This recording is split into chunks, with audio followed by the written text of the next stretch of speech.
Bom dia, meu irmão. A graça e a paz do Senhor Jesus. Seguimos aqui em Atos 4. Ali Pedro e João continuaram a pregar ali o evangelho de Cristo, da ressurreição.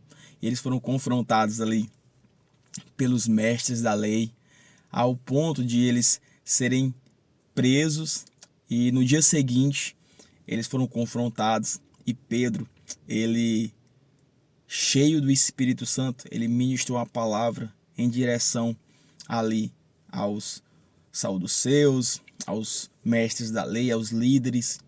E os líderes, naquele momento, reconheceram que Pedro e João eram homens comuns e que eles estavam juntos com Jesus, porque eles, por serem assim simples, falaram com uma grande autoridade. E a palavra, a Bíblia nos relata a seguinte palavra, diz o seguinte: e eles não tinham uma formação religiosa, eles não eram assim ensinados ou não foram ali doutrinados no Pentateuco, né? Porque muitos ali eram mestres da lei, eram homens simples, sabe? Me lembrei de algo, assim, naquela história, naquele tempo, toda criança, o sonho daquelas crianças ali eram ser mestres da lei, aprender o Pentateuco, ensinarem. Aquela situação também era um status social, era um status de alguém que venceu na vida.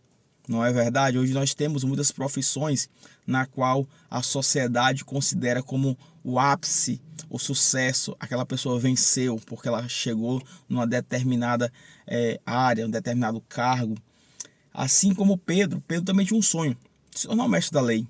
Mas sabe, os filhos, eles, quando eles não são aprovados, quando eles não são qualificados ali pela escola, ali pela doutrina naquela época, para se tornarem discípulos e mestres, né, na lei do Pentateuco, eles acabam se tornando ou replicando as profissões de seus pais. Pedro era pescador, replicou a profissão do seu pai. O que eu quero dizer isso para você, meu amado? Que Pedro foi desqualificado para ser um mestre da lei, mas ele foi qualificado na obra de Cristo, sabe? A lei nos desqualifica, porque nós não podemos em nós mesmos, nós somos falhos, mas na graça, através de Cristo Jesus, nós somos aprovados. Eu não sei se você já foi desqualificado em alguma área, em alguma aptidão, e você se entristeceu e achou que não teria outra oportunidade. Eu quero dizer para você que em Cristo Jesus, na graça de Deus, olhando para Cristo pelo sangue do Cordeiro, reconhecendo Ele, nós seremos aprovados. E Pedro, ele foi aprovado pela graça de Deus. Passou pelo que passou, negou Jesus, se arrependeu verdadeiramente e dali ele mudou todas as suas atitudes. E ele agora se tornou muito mais do que um mestre da lei.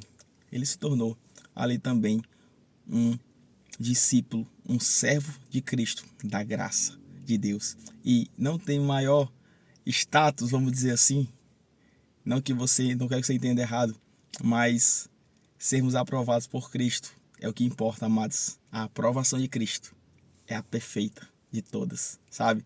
E Pedro ali, ele falou, ele saiu junto com Pedro, não conseguiram prendê-los porque eles não tinham argumentos para prender Pedro ali, continuar com eles ali cativos.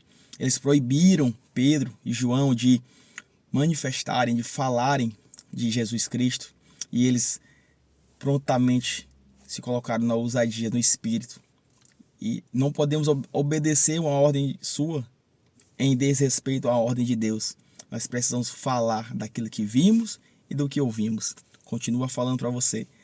Não guarde, não esconda, não coloque debaixo de uma mesa aquilo que Deus tem feito na sua vida. Compartilha.